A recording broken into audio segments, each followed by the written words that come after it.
عليك، كتير مننا او كلنا اكيد رحنا المدرسه، واكيد كلنا كرهناها وبنكرهها وبندي على المدرسين واللي اخترع المواد. من اول الحاجات الغريبه اللي بنشوفها زي الطابور المدرسي، بالمناسبه اللي لسه جاي من المدرسه، من اول الحاجات الغريبه اللي بنشوفها زي الطابور. اللي عاوز يتعلم يتعلم، والباب ده مش هيتقفل، اللي عاوز يروح يتفضل. او الشرطه المدرسيه، الفسحه مش لله ولا الله، فسحه للتامل، تامل في العلم، في المستقبل، في كانتين المدرسه. او المدرسين. الشرطه المدرسيه دي يا جماعه اكتر حاجه بسخسخ على نفسي من الضحك فيها. بس عايزين هنا نركز على المواد اللي بندرسها. بص، عندنا في المدرسه معظم الناس اللي بتتعلم عشان هدف واحد، الامتحان يا جماعه هو الهدف لاي حد في المدرسه، والدرجات هي الغايه العليا اللي بيحلم بيها، اللي هي اسمها مدرسه. طب لو احنا بصينا كده هنلاقي ان الهدف الاصلي اللي المفروض يبقى موجود هو التعليم، وعشان كده احنا بنروح المدرسه للهدف ده اللي هي اسمها مدرسه، فبنروح على هدف التعليم، وعشان احنا بنتعلم بهدف الامتحان والدرجات، فعشان كده الناس كرهت المدرسه وكرهت التعليم. لو فكرت فيها هتلاقي ان كل الناس بتتعلم عشان الدرجات، وعشان كده الناس بتكره المدرسه وبتنسى اللي اتعلمته سنه بعد سنه. ومش كل المدرسين بيعلمونا ازاي نحب الماده او هنستفاد ايه بالماده، بنتعلمها ليه وهتفيدنا في ايه. بلاي بي تقيله يعني يلعب، براون بني ده اللي انا لابساه ده. واكتر السؤال الناس بتساله، واحنا ليه بندرس رياضه؟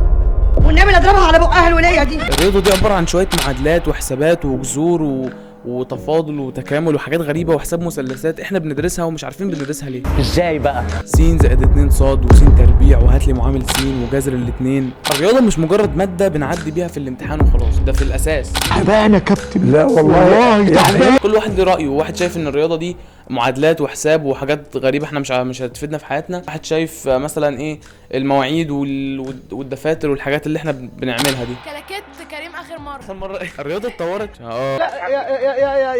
يا باولو الرياضه اتطورت على مر العصور عشان تساعدنا في حل المشكلات والتفكير المنطقي. يعني زمان كان مفيش عد، ما بيعدوش مثلا الحاجات اللي هيبيعوها، لحد ما اخترعوا الرياضه بقوا يعدوا ده 1 2 3 4، فبقوا عندهم تفكير منطقي، يعرفوا يفكروا هيحلوا مشكلهم ازاي. المعلومات دي موثوقه، ولحد دلوقتي الرياضه بتفيدنا في كل مجالات حياتنا.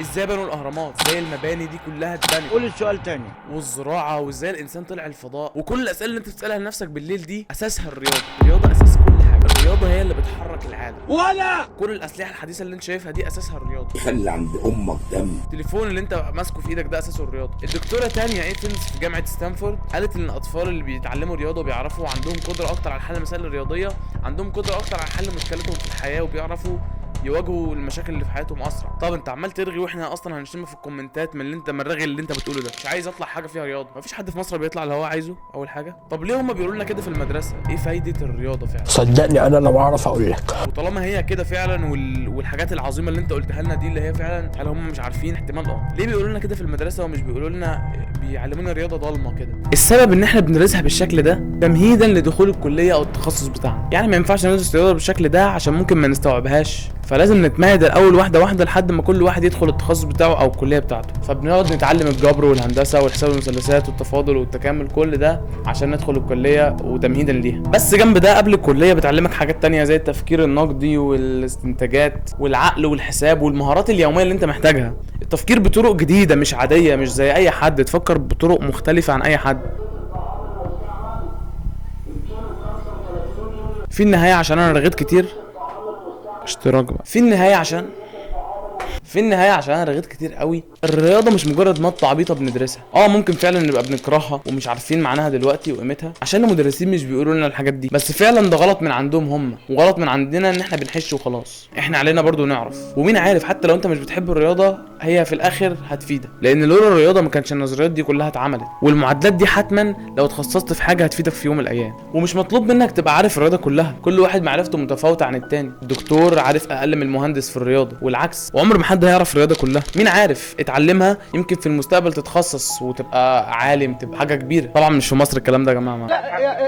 يا باولو الله اعلم، ممكن ربنا يرزقك ويكرمك في المستقبل وتتخصص في حاجه. الخلاصه انك ما تتعلمش اي حاجه وانت بتحش. صدقني الوقت ده كان افضل ان انت تعمل فيه حاجه تانية. اتعلم كل حاجه فعلا وانت مركز عشان ما تنساهاش بعد كده، ولما ربنا يكرمك وتتخصص في مجال محتاج الرياضه ساعتها هتعرف قيمتها. وعشان قلت لك الحاجات اللي المدرس مش بيقولها لك بقى والحبشتكنات دي، انزل دلوقتي حالا اعمل لايك او ديسلايك لو الفيديو ما عجبكش، واشتراك عشان يا جماعه وبتعب قوي وسامعين الراجل اللي انا قلته ده، بس عشان عايز اذاكر رياضه بقى، ورايا مذاكره كتير ما حلتش حاجه في الرياضه.